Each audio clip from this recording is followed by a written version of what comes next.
Una buona serata a tutti i nostri telespettatori, benvenuti nello studio di TV7 Match per questa nostra puntata, come sempre, che è articolata in più argomenti. Ma questa sera apriamo occupandoci delle elezioni in Russia, Armando. La Russia ha votato e diciamo, il responso, perlomeno quello ufficiale, è stato un risultato, per carità, atteso per certi aspetti, ma comunque veramente plebiscitario nei confronti di Vladimir Putin.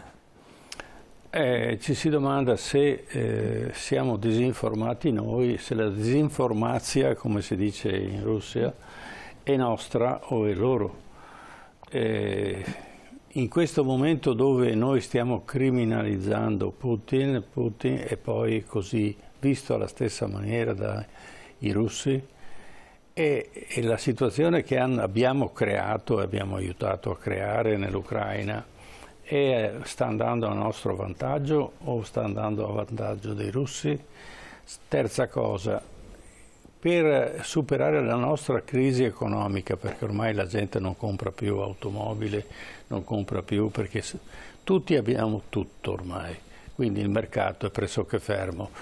E la parte del mercato che ancora non appartiene all'Europa perché è stata trasferita in Cina, se ne avvantaggia la Cina, ma a prezzi molto bassi, di conseguenza ormai il prodotto cinese è un prodotto usa e getta, di conseguenza loro continueranno a produrre perché costa poco e hanno tutti i loro vantaggi. Tutta questa situazione ci sta cascando sulla schiena, ma soprattutto siamo sufficientemente informati e tutto quello che noi diciamo contro Putin poi viene condiviso dai russi? Questa è una delle domande che, visti i risultati che abbiamo visto in questo momento, ma soprattutto non tanto i risultati pro o contro Putin, ma la quantità di persone che ha fatto l'affluenza alle urne da parte dei russi. Di conseguenza uno può anche evitare di andare a votare e di conseguenza naturalmente può abbassarsi il livello, quello che è successo in Italia nelle ultime votazioni, dove l'affluenza alle urne è stata molto bassa, lì invece è stata molto alta. Ecco, c'è tutta una serie di analisi dei meccanismi da analizzare che ci presenta questo risultato, diciamo per certi aspetti inaspettato. Che Putin vincesse non c'era dubbio, ma non a questi livelli, e quindi abbiamo degli ospiti che ci aiuteranno a capire meglio quello che è successo, ma solo quello che anche potrà succedere nei prossimi anni. Certo, e presento gli ospiti che abbiamo con noi questa sera in studio e ringrazio il collega Francesco Pontelli, buonasera. Buonasera, grazie per essere con noi, è un giornalista economico. Saluto in collegamento il professor Aldo Ferrari, buonasera professor Ferrari. Buonasera. Buonasera a lei, grazie, è direttore dell'Osservatorio di Politica e per le Relazioni Internazionali all'Università Ca' Foscari di Venezia. E saluto in studio l'avvocato Piero Cecchinato, buonasera. Buonasera. Grazie anche a lei di essere qui con noi, editorialista dell'inchiesta.it. Allora, giustamente Armando dicevi un risultato assolutamente sorprendente proprio per l'affluenza che c'è stata alle urne, insomma percentuali che qui da noi ce le dimentichiamo sicuramente. Diciamo che è sentita evidentemente, c'è una certa attrattiva al mettere il voto, però bisogna vedere naturalmente come è stato controllato questo voto e tutta una serie di fattori che dobbiamo analizzare, perché il voto va bene, affluenza è una cosa positiva, però bisogna analizzare tutta una serie di altri fattori che noi non conosciamo, difficilmente riusciamo a percepire perché non conosciamo la Russia. Non conosciamo la Russia dell'epoca dello zar, non conosciamo la Russia del bolscevismo, tantomeno conosciamo questa Russia. E soprattutto il fenomeno che sta nascendo, questo collegamento tra Russia, Cina, India, eccetera. Quindi il 50% della popolazione mondiale si sta coalizzando contro la NATO. Non contro, ma non aderisce alla NATO per posizioni diciamo, prese, e di conseguenza questo fa pensare un attimo, perché le guerre normalmente cominciano così, e se questa è una guerra non ci sarà la terza guerra mondiale, come diceva Einstein, no, perché la terza guerra mondiale la faremo con la clava. E allora partiamo col primo contributo: Russia, il plebiscito che incorona Putin. Putin, come noto, ha vinto le elezioni in Russia con quasi il 90% delle preferenze e con un'affluenza da record alle urne superiore al 70%. È stato così confermato per la quinta volta presidente, come era assolutamente prevedibile. Anche nelle 4 regioni ucraine controllate dalle truppe di Mosca, annesse dalla Russia nel 2022, è stata annunciata una netta vittoria di Putin, che avrebbe raccolto preferenze tra l'88 e il 95%. Putin, 71 anni, ricordiamo, è al potere da 24 anni ed è al quinto mandato, resterà quindi al Cremlino fino al 2030. Il risultato era scontato, i numeri record farebbero pensare al presidente più amato di sempre, ma forse non è proprio così. Prima delle elezioni studenti, laureati, ricercatori hanno subito per settimane pressioni dalle autorità locali, anche dai datori di lavoro, per andare a votare e votare ovviamente Putin.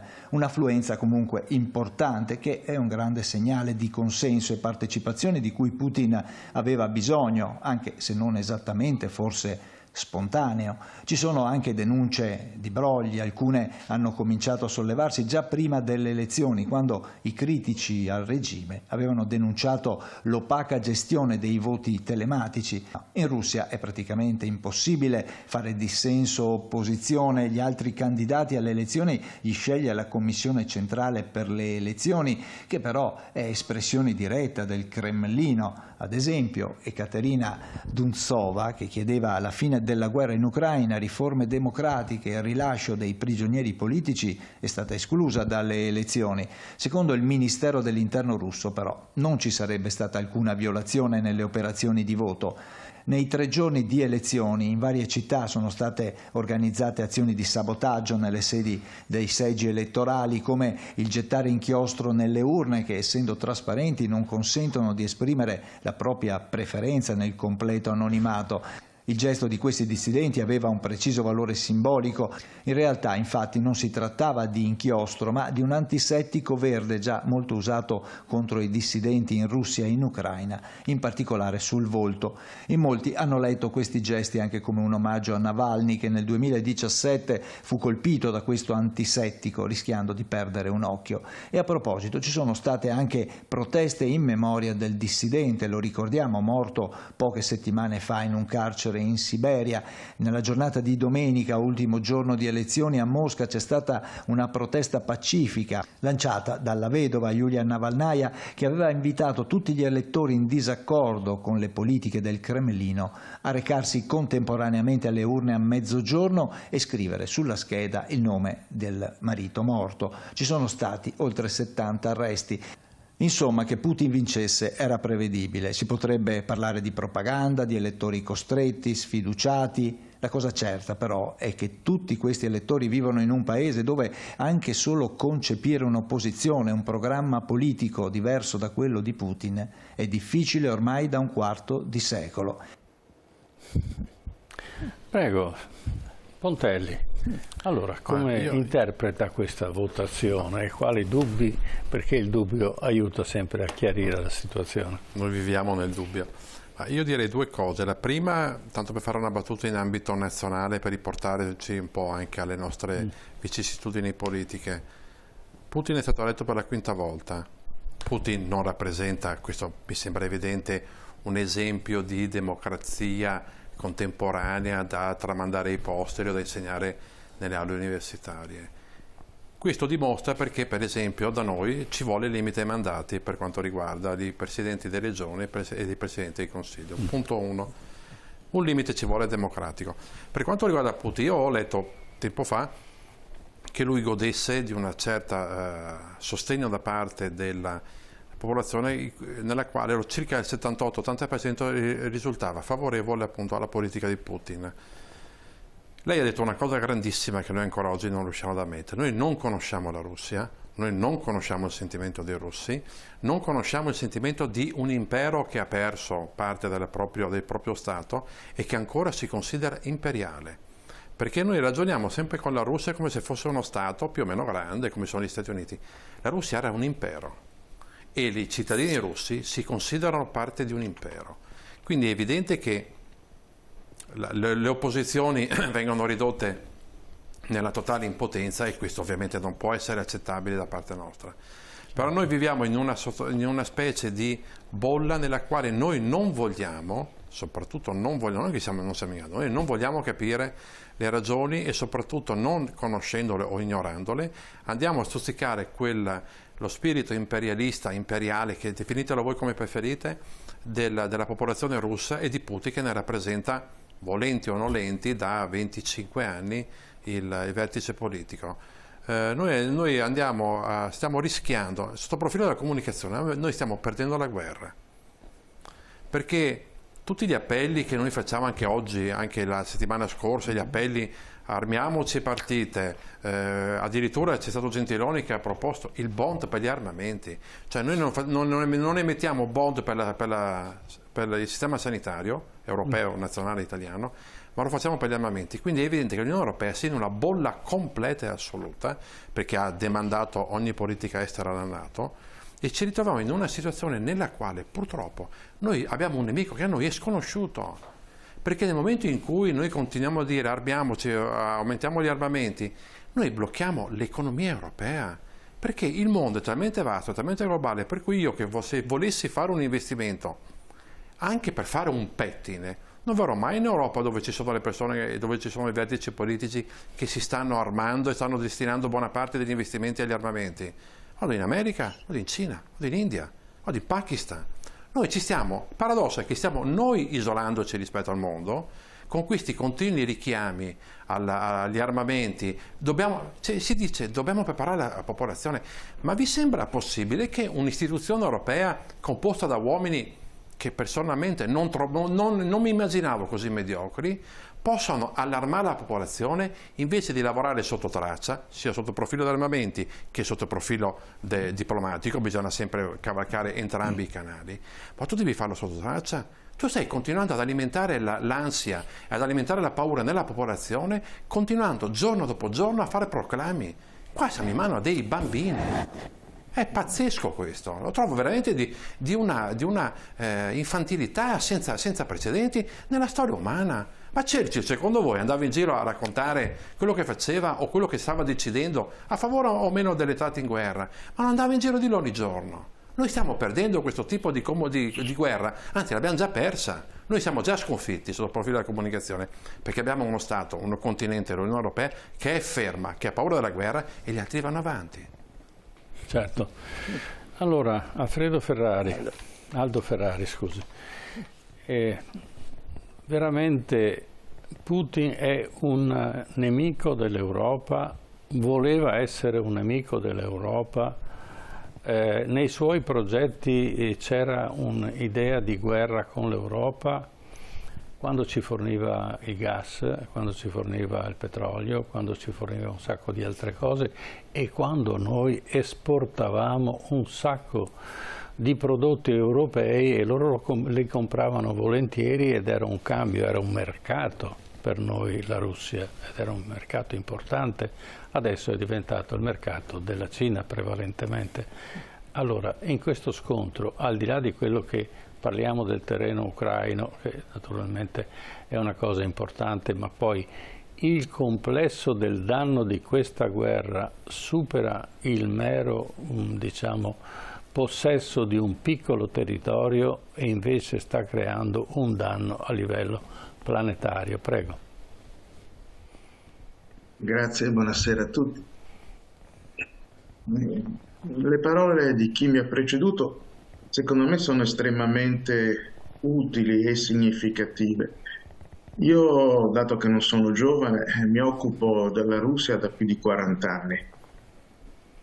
Non so se la conosco, quanto la conosco la lingua, la storia, la cultura, ci ho viaggiato, ci ho vissuto. È un paese complicato da capire, questo è indubbio, un paese con un passato e forse anche un presente imperiale e imperialista. È molto giusto dire che normalmente chi parla di Russia e purtroppo anche chi fa politica con la Russia non la conosce e non la capisce. Questo è purtroppo un dato di fatto che si verifica facilmente da decenni a questo punto. A mio giudizio anche questa non conoscenza, questa non comprensione del paese, delle sue dinamiche, della sua leadership, spiega anche buona parte della situazione nella quale ci troviamo oggi.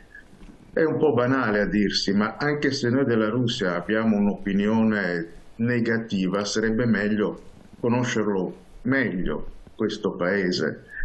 Per esempio nella sua politica estera, se io parlo di una persona che si chiama Yevgeny Primakov, che è praticamente il fondatore della politica estera, della strategia di politica estera russa, normalmente vedo che nessuno ne ha mai sentito parlare. Gli specialisti lo considerano e lo chiamano il Kissinger russo. Adesso Kissinger credo lo conoscano tutti, dalle elementari in su probabilmente, ma di Primakov nessuno ha mai sentito parlare. E non solo di lui, ma anche di ciò che è la politica estera russa. Ed è uno dei tanti esempi che potrei fare.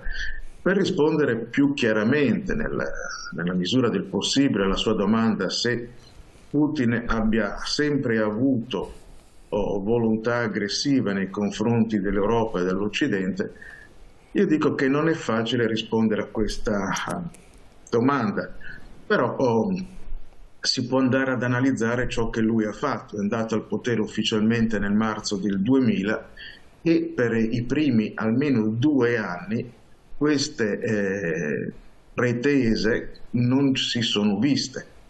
Faccio 2 esempi.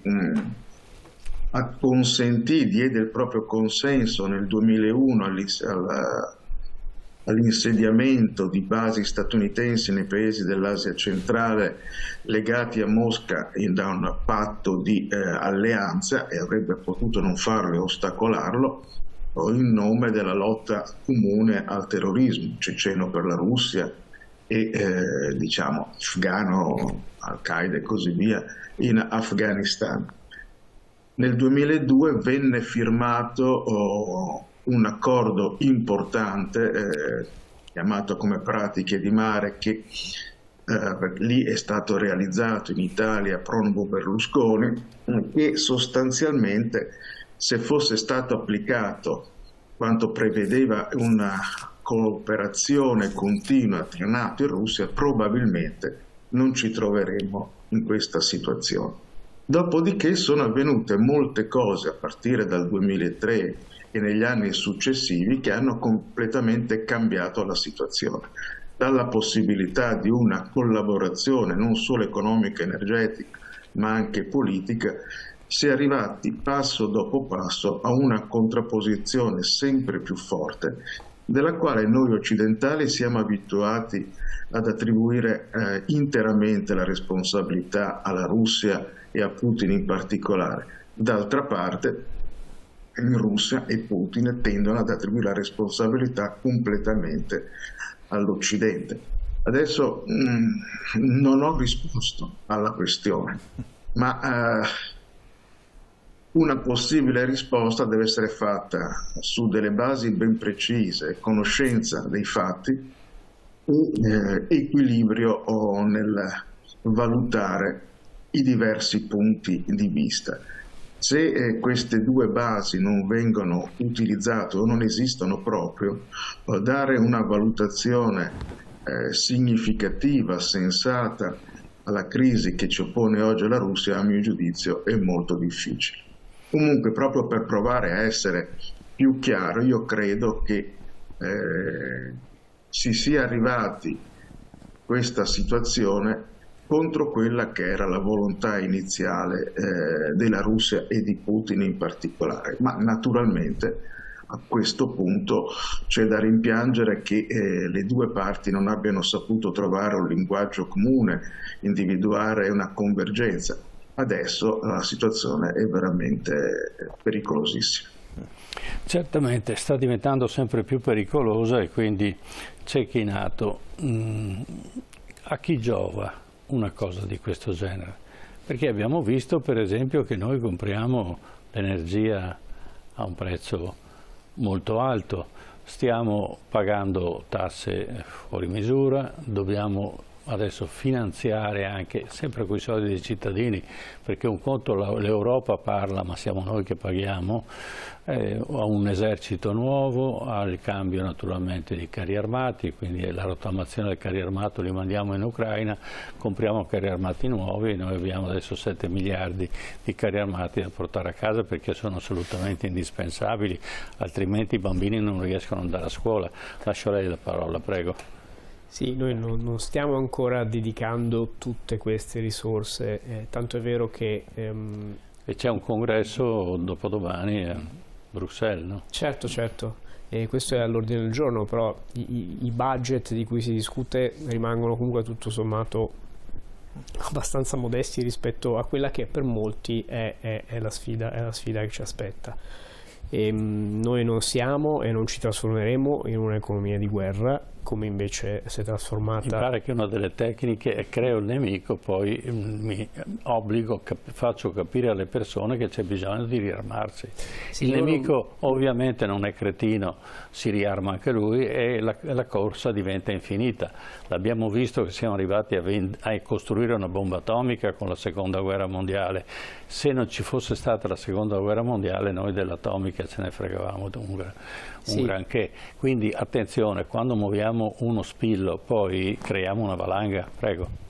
Sì, noi però stiamo nel complesso, io mi sento di prendere le difese dell'Occidente, non mancherò mai di farlo. Nel complesso noi come Occidente mi pare che stiamo muovendo molti meno spilli di quelli che muove la Russia e che forse la Russia si è trovata costretta, Putin si è trovato in un cul-de-sac al suo interno anche, perché noi non conosciamo la Russia. La Russia è indecifrabile per la semplice ragione che non ci sono giornali indipendenti che possano scrivere e manifestare la propria opinione, non ci sono sondaggi d'opinione che possono essere pubblicati, possono essere considerati verosimili, per cui in effetti la Russia, un regime che si rispetti, rende indecifrabile l'opinione pubblica dei propri cittadini, i quali vanno al voto e in cuor loro hanno un'opinione che non sono in grado di esternare, perché potrebbero anche rischiare la vita. E quindi forse al suo interno noi non sappiamo che cosa stia succedendo, non sappiamo veramente cosa stia succedendo neanche ai livelli alti del potere.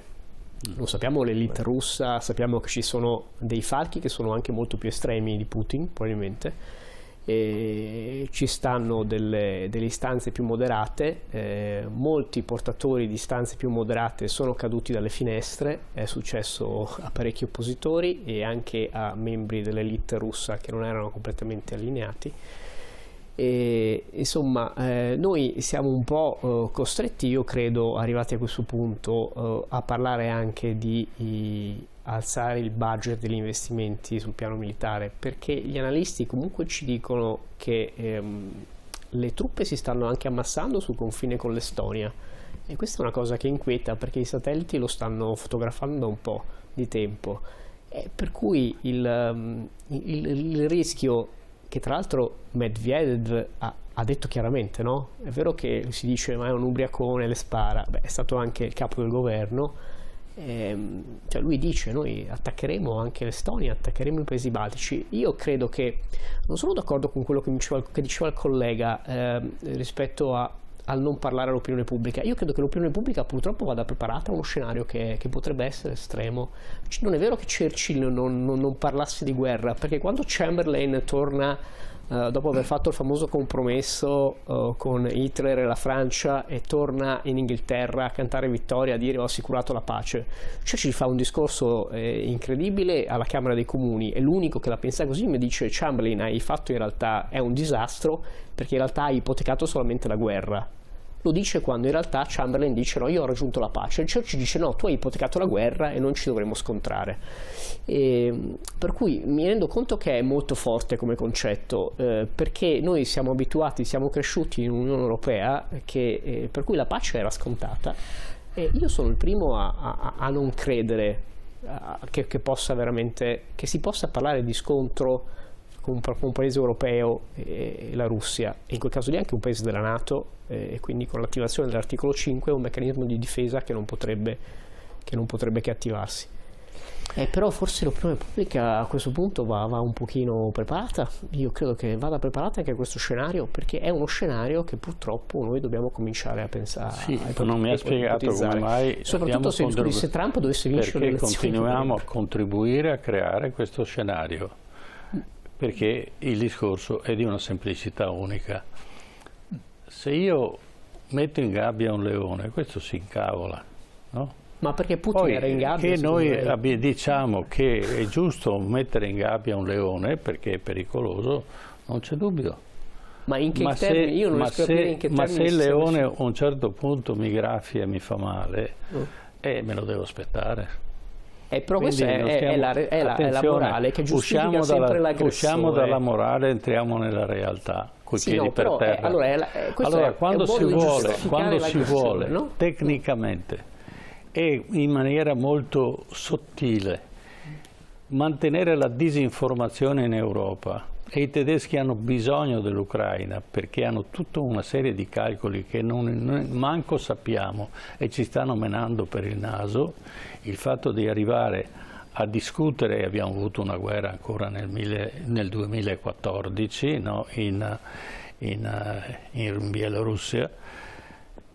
Allora, se noi provochiamo questa cosa, dobbiamo anche dire ai cittadini, visto che ci riempiamo la bocca di democrazia, spiegare ai cittadini quello che stiamo facendo.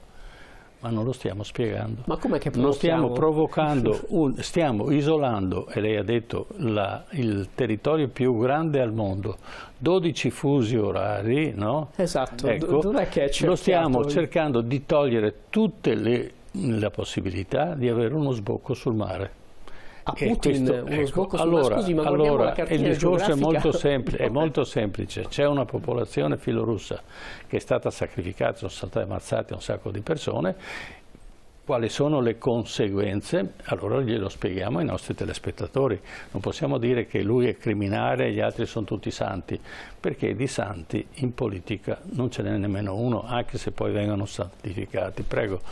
Volevo solo replicare, sono d'accordo, quando Chamberlain tornò dall'Inghilterra e Churchill fece quel discorso, è stato anche ripreso recentemente.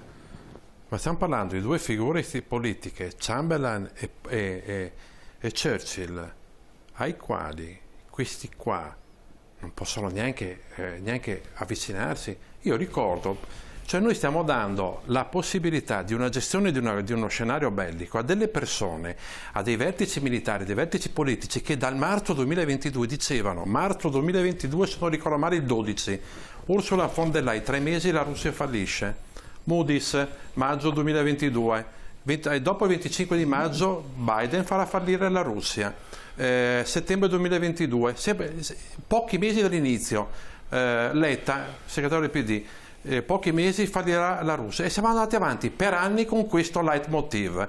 Allora è evidente, due sono le cose: o noi abbiamo letto male o loro non sapevano quello che dicevano, perché la Russia per il 2024 avrà un PIL che sarà del 2,6%, certo un'economia di guerra perché loro sono in guerra, e noi dello 0,6-0,8%. Secondo voi? Noi abbiamo ancora il welfare, loro non l'hanno mai avuto. Se per quello non ce l'ha neanche gli Stati Uniti, ma non venitemi a dire che, come è stato detto anche l'anno scorso, che io ho letto l'altro giorno, ma vi rendete conto che la comunicazione, c'era un articolo evito di citarlo, stanno rubando gli autovelox in Svezia perché rubano i chip.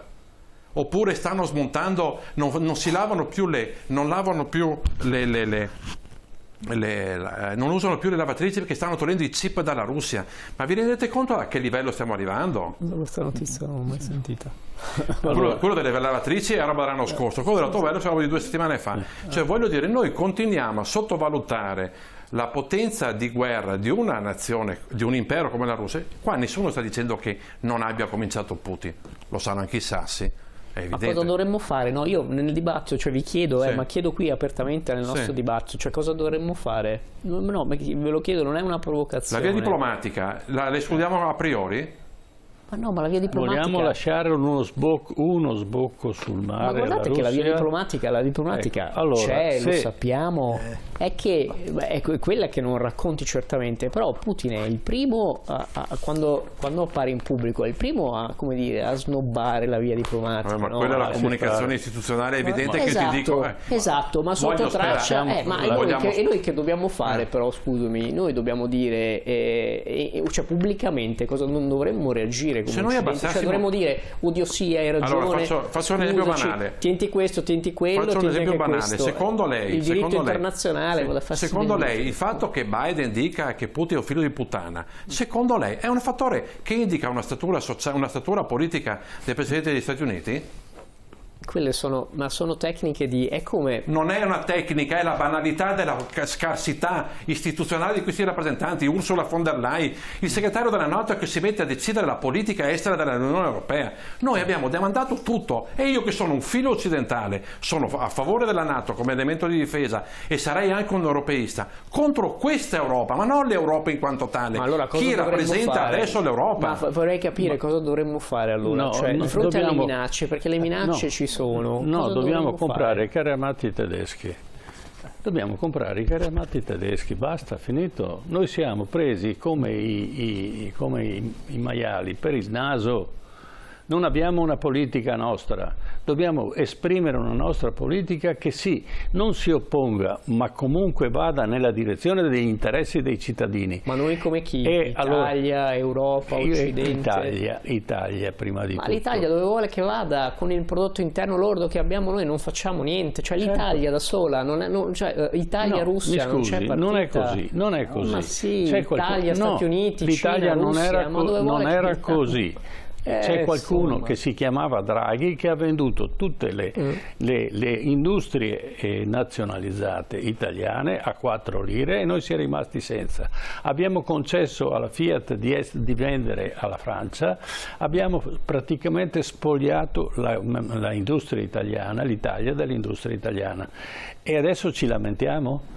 Ma vanno bene, perché ci hanno prestato i soldi l'Europa, ci ha regalato i soldi, perché se no non riusciamo a comprare i prodotti tedeschi, perché dobbiamo comprare le macchine elettriche, no? La von der Leyen, entro il 2000 scappano dall'Italia e 36 dobbiamo essere tutti elettrici e poi si sono resi conto che la puttanata più grande di questo mondo, ma i tedeschi erano già pronti a venderci le macchine, solo che non ci siamo cascati e quindi si sono dovuti fermare. Cioè c'è una politica all'interno dell'Europa che non è democratica, chi comanda è la Germania e la Inghilterra, orto collo, se n'è andata per non essere soggetta alla Germania e non essere soggetta alla Francia. Prego Aldo Ferrari. Grazie. Il problema è che quello di cui si è appena parlato, cioè cosa fare, è una domanda alla quale una risposta soddisfacente non c'è, evidentemente, perché io credo non ci sia, speriamo, nessuno che non voglia la fine di questa guerra, però è chiaro che quello che in contesti storici passati sarebbe sembrato ragionevole non lo è nelle condizioni attuali. Ragionevole cosa significa? Che sino a non molto tempo fa, quando c'era una guerra, c'era chi vinceva e chi perdeva era costretto a trattare la pace. Adesso, visto che la scommessa europea, occidentale sul collasso economico della Russia evidentemente si è rivelata sbagliata, continuare a mandare al massacro l'Ucraina e gli ucraini non sembra una cosa ragionevole, sembrerebbe naturale e logico arrivare a una trattativa di pace che però inevitabilmente dovrebbe partire dal mantenimento dei territori che la Russia ha già occupato, altrimenti non può esserci una trattativa di pace. Al tempo stesso abbiamo avuto un dibattito molto interessante alcuni giorni fa parlando di Russia con dei rispettabilissimi colleghi specialisti di diritto internazionale, e questo è inammissibile perché sono 70 anni dopo la seconda guerra mondiale che è sostanzialmente escluso il riconoscimento di acquisizioni territoriali ottenute con l'uso della forza. Quindi dove si va? Cosa si fa? A me, senza poter assolutamente dare una risposta definitiva, fa molto impressione il fatto che l'Occidente e l'Unione Europea non stiano in questi anni minimamente, e non credo lo stiano facendo sotto traccia, pensando a una soluzione diplomatica, che non è semplice da individuare, ma la cui alternativa è un'ulteriore rovina per l'Ucraina ed è il rischio sempre più elevato che passo dopo passo si avvicini quel conflitto che nessuno vuole con una potenza nucleare come la Russia. Allora io credo che è stato detto correttamente che Macron non ha tutto sommato sbagliato parlando della pensabilità della guerra. Forse però bisognerebbe anche provare a fare una proposta opposta, pensare alla possibilità, alla realizzabilità di una pace, evidentemente di compromesso, ma evidentemente senza poter continuare a dire retoricamente, sapendo bene che non è possibile che ciò avvenga solo quando l'esercito russo avrà lasciato i territori che ha occupato. Se noi non vogliamo la fine della guerra, basta che continuiamo a fare quello che stiamo facendo adesso. Certamente, ma quello che io ho osservato dalla fine della seconda guerra mondiale, che ci sono state tante guerre di settore, no? In varie parti del mondo.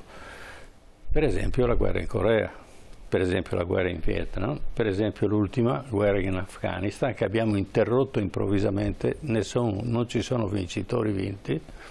Allora cos'è la tecnica moderna della guerra? Faccio la guerra finché mi rende, dopodiché la chiudo, che vinca che perda, non me ne frega niente, io devo fare affari e quando gli affari non riesco più a farli, interrompo quello che è successo in Corea, quello che è successo in Afghanistan, adesso che dopo che hanno speso e riciclato miliardi di dollari, hanno interrotto una guerra senza vincitori né vinti. E allora questo cosa vuol dire? Vuol dire che prevale l'economia su quello che è invece il concetto di territorio e di vincitori o vinti.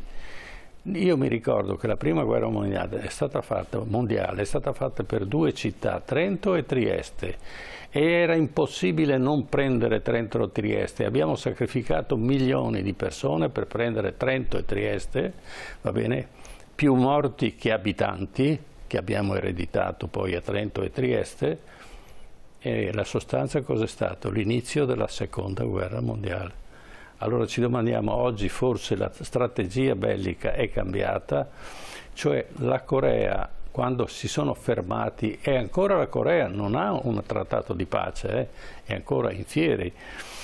Il Vietnam è la stessa cosa, gli americani sono scappati e di bombe atomiche ne avevano da buttare, no? L'Afghanistan la stessa cosa, quanto ha speso? 4.400 miliardi di dollari più i nostri miliardi di euro, eccetera, per far che cosa? E allora mi domando, ma sono cretini a buttare via i soldi o ci stanno guadagnando? Prego, Pontelli. Ma allora, sicuramente l'economia, cioè il sistema industriale bellico americano è leader nel mondo, mi sembra se non ricordo male. Vivono di quello. Il 67% di tutte quante le armi che vengono vendute nel mondo sono di produzione americana, per cui è evidente che loro hanno un'importante produzione bellica. Quello che secondo me è cambiato molto rispetto alle guerre alle quali lei ha fatto riferimento, nelle quali gli Stati Uniti, è successo spesso, sono venuti a casa con le ossa rotte, E ricordiamoci, io sono filo occidentale, certamente non simpatizzo per Putin o comunque per il patto di Varsavia, l'ex patto di Varsavia. E quello che è cambiato radicalmente negli ultimi 10 anni è il fatto che gli Stati Uniti comunque adesso hanno raggiunto l'indipendenza energetica. Noi continuiamo a ragionare sperando che gli Stati Uniti prendano i portaerei e vengano a salvarci. Bene, è ora è tempo che noi cominciamo a capire, di ragionare da soli. Gli Stati Uniti, nel momento in cui, tanto è vero, perché a loro interessa molto la rotta del Mar Rosso? Perché hanno visto che le dipendenze da forniture dell'estremo oriente sono pericolose e infatti cosa hanno fatto? Hanno portato la produzione di microchip Intel in Germania e stanno addirittura pensando di portarne un'altra a Torino nel Piemonte.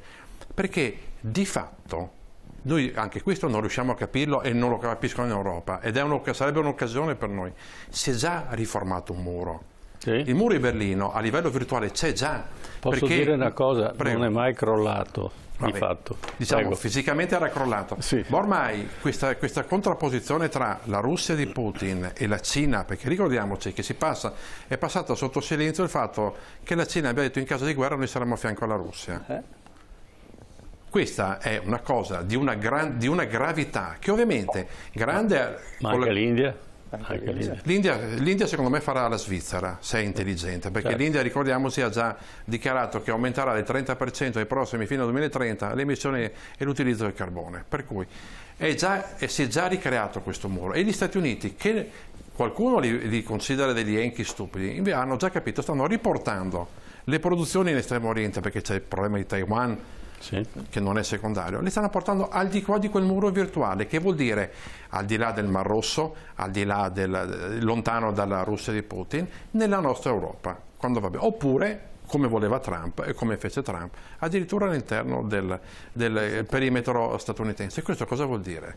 Questo vuol dire che noi speriamo sempre nell'arrivo degli alleati. Gli alleati, posso dire a questo punto, giustamente non verranno più, perché non sono più sotto scacco per quanto riguarda l'approvvigionamento energetico, perché il petrolio loro lo vendono, sono i primi produttori al mondo di petrolio. E Trump, che tutti considerano un deficiente, aveva fatto un'alleanza con l'Arabia Saudita, tradita da Biden, ed è quello che ha creato il grosso attrito tra il Medio Oriente e gli Stati Uniti, e non ultima anche la crisi che c'è in Israele.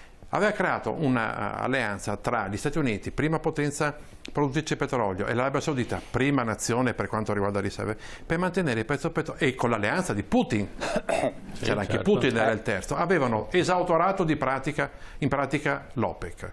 Avevano fissato il prezzo del petrolio da 60 a 70 dollari, assicurava redditività alle aziende dello shale oil statunitense, ovviamente all'Arabia Saudita e a Putin lo stesso. Noi abbiamo tradito quel patto perché noi siamo più furbi, noi siamo i progressisti, noi seguiamo Biden e ci ritroviamo in questa situazione qua. Per cui è evidente che il muro c'è già, è già stato creato. È un'opportunità per noi? Probabilmente sì, invece noi la stiamo perdendo. Certo. Questa è la realtà. Va bene, allora torniamo a Putin e mandiamo in onda la seconda parte, il mondo, la parte del mondo che sta dalla parte di Putin.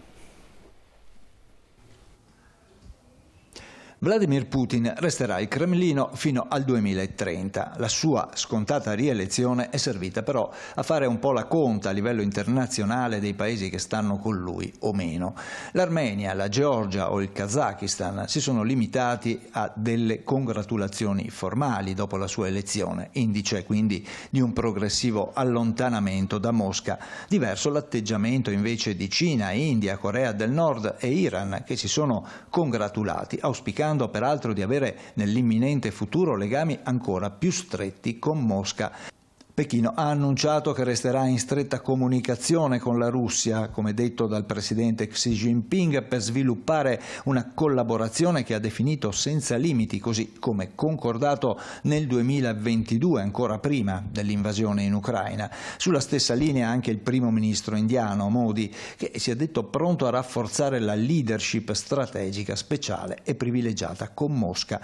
Anche il leader nordcoreano Kim Jong-un e il presidente iraniano Raisi, che l'Occidente accusa di fornire armi alla Russia, hanno ribadito il desiderio di un'ulteriore espansione delle relazioni bilaterali con Mosca. Analoghe le attestazioni dei presidenti di Cuba, Venezuela, Bolivia e Nicaragua, così come dei leader di Burkina Faso, Mali e Niger. Il presidente egiziano al-Sisi ha espresso l'auspicio di ulteriori sviluppi nella cooperazione in nome dell'amicizia tra i due paesi, mentre il principe ereditario saudita Mohammed bin Salman ha inviato a Putin un messaggio di felicitazioni con l'augurio di buona salute e felicità.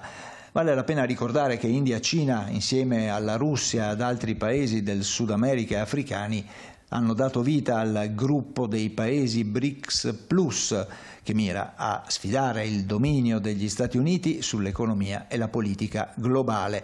Immancabile il commento del presidente ucraino Zelensky, che ha definito Putin una persona ammalata di potere che non si fermerà davanti a nulla pur di governare per sempre.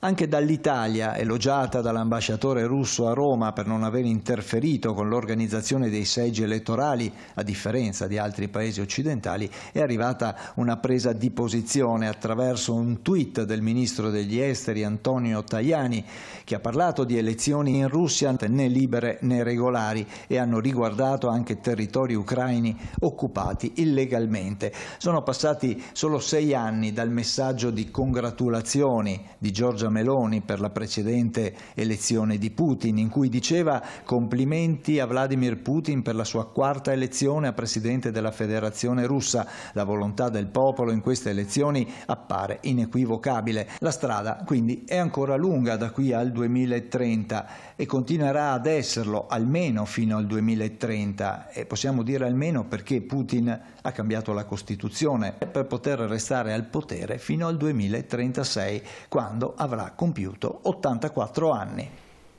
Vita lunga, quindi Aldo Ferrari. A lei un commento sui pro e i contro di questo personaggio, ma soprattutto su quello che succederà e cosa farà eventualmente l'Europa nei confronti di questo Putin, perché è destinato a comandare la Russia finché vita non lo separi da questo pianeta. Prego. Non so quanto vivrà. Tra le cose divertenti di occuparsi di Russia e di Putin da tanto tempo, segnalo che almeno dal 2008-2009 che sono annunciate malattie gravissime di questa persona, che invece apparentemente è ancora lì e non sappiamo quanto vivrà. Sarà difficile, sarà la storia dare un giudizio sulla persona. È chiaro che per noi occidentali rappresenta quasi tutto ciò che non vorremmo esistesse, soprattutto ai nostri confini. La prospettiva dei russi è differente, senza entrare evidentemente nelle dinamiche complesse, certo poco trasparenti, delle elezioni russe. Per chi conosca la Russia e i russi è assolutamente evidente che c'è da più di 20 anni un forte consenso nei confronti della persona che in un'ottica russa ha preso il paese nel 2000, dopo 10 a 9 anni di devastazione sotto Yeltsin e di liberismo devastante all'interno del paese e di completa dismissione del ruolo di potenza internazionale. Putin ha riportato la Russia a un relativo benessere, a una posizione di prestigio internazionale, a una stabilità, senza che i russi si sentano. Poi dicendo russi bisogna ovviamente tenere presente che i russi non sono tutti uguali, ce n'è di diverse tendenze. Molti non amano Putin, lo dicono, lo manifestano, lo pagano, ma per la maggior parte del popolo russo non c'è stata sotto Putin una sostanziale limitazione di diritti politici. Erano usciti dall'Unione Sovietica dove ce n'erano enormemente di meno. Molte delle libertà primarie sono consentite senza particolari problemi, e a quelle politiche democratiche in senso occidentale la maggior parte dei russi non è particolarmente attenta o sensibile. Da questo punto di vista cosa si può dire? Che Putin rappresenta bene la Russia, oltre che dirigerla politicamente, resta la sua responsabilità di aver portato il paese a un conflitto di questo tipo, a una rottura così forte con l'Occidente, però va detto anche che noi occidentali siamo veramente miopi. Quando parliamo e continuiamo a parlare di Russia isolata senza guardare che la Russia è al centro di un nuovo sistema di relazioni internazionali post-occidentale, cosa che a noi evidentemente non piace, ma è quello che sta avvenendo. Si sta ormai creando contro la nostra volontà un ordine multipolare del quale la Russia parla ormai da più di 2 decenni, e questo sta avvenendo contro la volontà dell'Occidente. Non ci fa piacere, ma la storia va dove va, non dove noi desideriamo che vada. E credo che anche queste elezioni di Putin in qualche maniera ci ricordino questo assunto e ci dovrebbero, a mio giudizio, anche indurre a una maggiore lungimiranza politica che io francamente fatico a vedere in chi ci governa ai nostri giorni. Grazie. Pietro Cecchinato. Sì, l'ultimo servizio ha distinto bene i piani che si stanno scendendo a livello geopolitico. Da una parte ci sono quei paesi che hanno valori, sono retti da governi che si basano su principi opposti a quelli su cui si basano i nostri governi, e dall'altra parte ci siamo ancora noi. Sì, tutti dicono che va di moda molto, vedo dire che l'Occidente ha le ossa rotte, l'Occidente ha le sue colpe, dovrebbe chiedere perdono per 1000 cose. Io dico che invece il servizio ha evidenziato bene che purtroppo è il momento di schierarsi in maniera inequivoca, cioè da una parte ci sta la Russia, l'Iran, la Corea. La Russia ha scelto di stare con la Cina, l'Iran e la Corea perché forse avrebbe anche potuto fare scelte diverse. Sicuramente se non avesse invaso l'Ucraina non sarebbe stata costretta a diventare, perché questo dicono un po' gli analisti, un po' a entrare in un gioco di sudditanza con la Cina, perché dalla Cina è costretta adesso a approvvigionarsi di tutte le cose che non riesce più a ottenere dall'Occidente, e questo ha un prezzo. Comunque da una parte ci sono i BRICS che vogliono fare la concorrenza, di là ci sta l'autocrazia, ci sono le libertà primarie come ha detto il professor Ferrari, non ci sono le libertà politiche e le libertà democratiche. Io mi tengo stretto con tutti i nostri difetti, le nostre libertà politiche e anche le nostre libertà democratiche. E purtroppo io credo che sia arrivato, che arriverà, io temo veramente, mi dispiace per pensarlo, però io credo che arriverà il momento Churchill. Io purtroppo temo, abbiamo visto il Covid, abbiamo vissuto una pandemia, io temo che purtroppo potremo vivere qualcosa anche di peggiore. Arriverà il momento in cui i nostri governanti dovranno dire che c'è ancora qualcosa per cui vale la pena dibattersi e forse anche di combattere, che è la nostra libertà. Purtroppo io credo che posso rimanere. Certamente, questo lo faremo sempre. Io vorrei dare una spiegazione all'affluenza alle urne della Russia. Allora, chi non va a votare chiaramente è un nemico di Putin ed è facilmente individuabile perché va con la carta d'identità, firma. Quanto a quello che voterà, naturalmente è fattibile perché abbiamo visto dal nostro servizio che qualcuno ha buttato una sorta di inchiostro sul tavolino, che è un tavolino non, diciamo, isolato tutti possono vedere quello che succede e di conseguenza la cosa è facilmente pilotabile. Diciamo che l'affluenza alle urne è estremamente pilotata, non è democratica. Purtroppo, naturalmente, mettiamo la Russia nelle condizioni di fare questo mestiere e dovremmo trovare un'alternativa a quello che sono le armi per trovare un accordo, e se l'accordo c'è e diciamo la Russia si sente meno isolata, probabilmente ci sarà una maggiore adesione a un partito alternativo. Prego, Pontelli. Quello che è emerso in questo servizio, secondo me, è abbastanza interessante, nel senso il tradimento di Biden del patto con l'Arabia Saudita ha ridato grande importanza e ruolo internazionale all'Iran, che guarda caso l'Iran è per sostenitore sia di Hamas che degli Hezbollah che di Putin. Trump aveva avviato una guerra commerciale con la Cina che adesso è alleata con la Russia.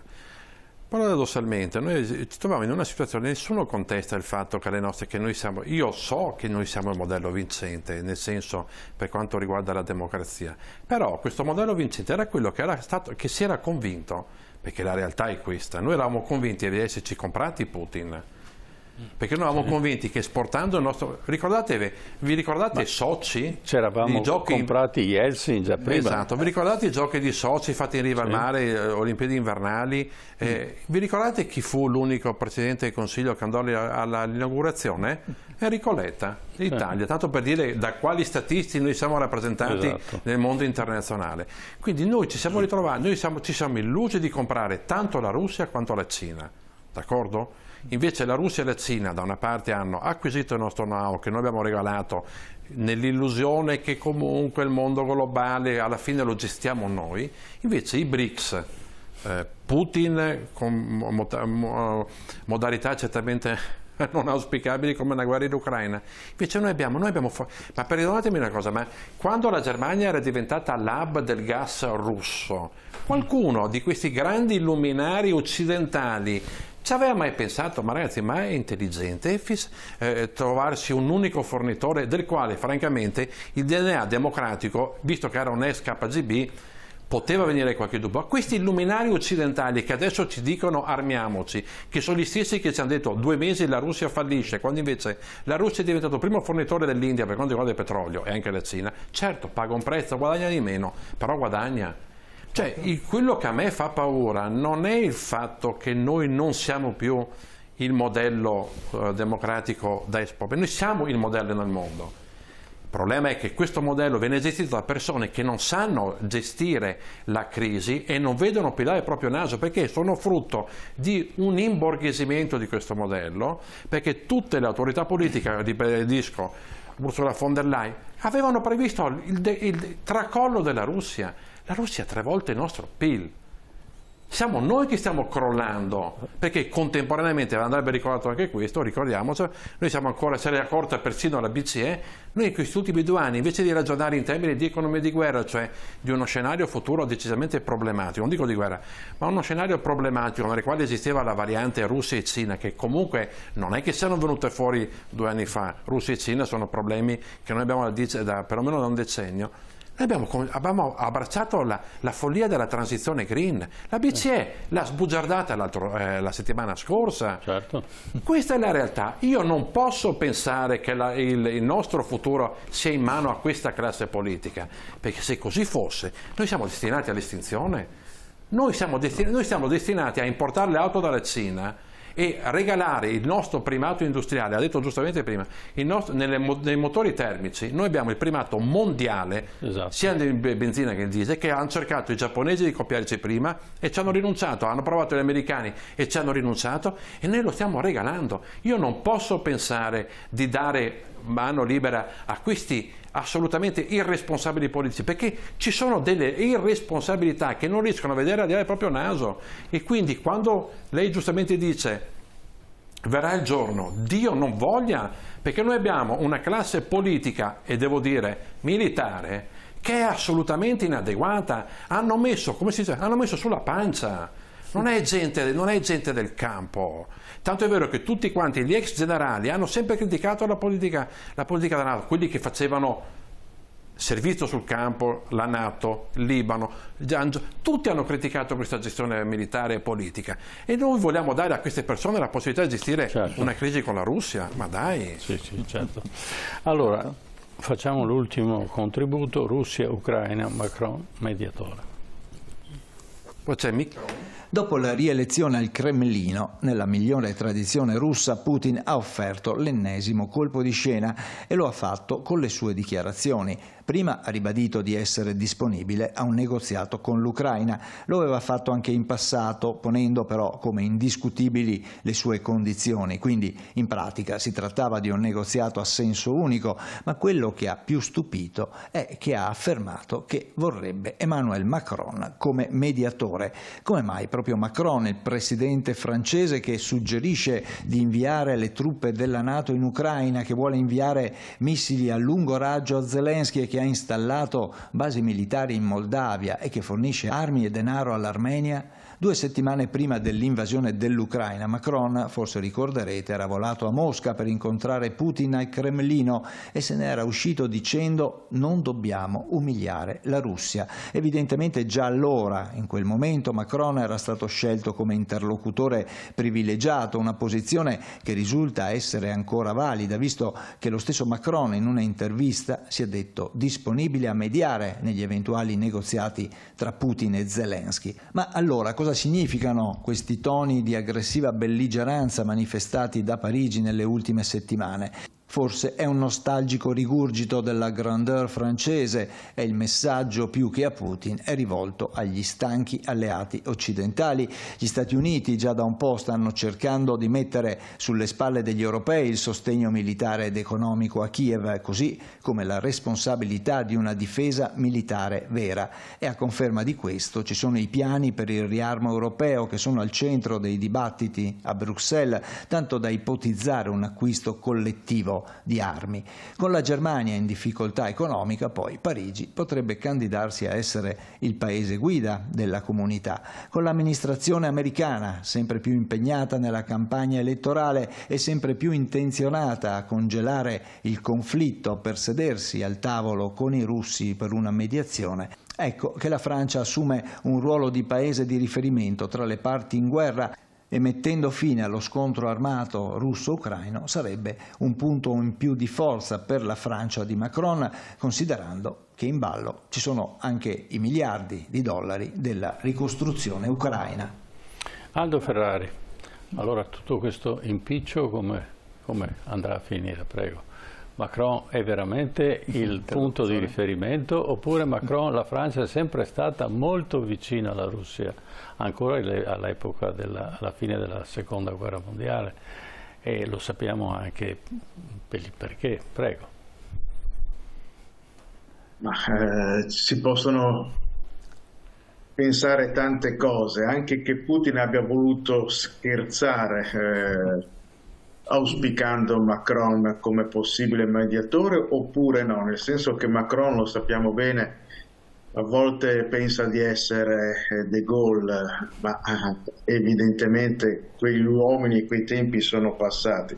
D'altra parte Macron parla spesso in maniera chiara e diretta, a differenza di altri leader europei, e parla un linguaggio diretto con il quale Putin si potrebbe trovare più a proprio agio, però non credo che Macron abbia la possibilità di fare alcunché, se non forse, ed è una prospettiva possibile nel caso di una eventuale elezione di Trump presidente degli Stati Uniti, il momento in cui davvero ricadesse sull'Europa la responsabilità di organizzarsi militarmente e portare su di sé il peso della guerra contro la Russia, in difesa dell'Ucraina, ma evidentemente andando anche oltre, probabilmente proprio un leader come Macron e proprio un paese come la Francia, che è comunque portatrice di una forza militare e nucleare, l'unico paese dell'Unione ad averla,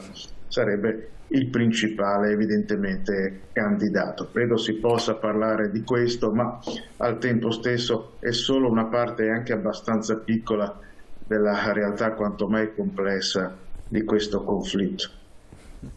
Grazie. E allora, Cecchinato, una conclusione di questo percorso putiniano. Sì, una nota che potrebbe essere ideale per la conclusione, che potrebbe suonare come una provocazione, cioè le elezioni in Russia secondo me hanno sottolineato quanto la democrazia sia però importante, perché se anche di fronte a un'elezione congegnata in maniera così palesemente fraudolenta, perché comunque non ci sono i presupposti per poterla considerare un'elezione libera, il fatto che anche l'autocrate debba comunque allestire la messa in scena e che oggi abbia bisogno comunque di dire al mondo io ho avuto il sostegno popolare, secondo me ci restituisce comunque, questa è l'unica nota positiva che riesco a trovare, ci restituisce che cosa? Un messaggio del grande valore che apparentemente ha ancora la democrazia nel mondo, perché anche gli autocrati, certi autocrati, devono comunque metterla in scena.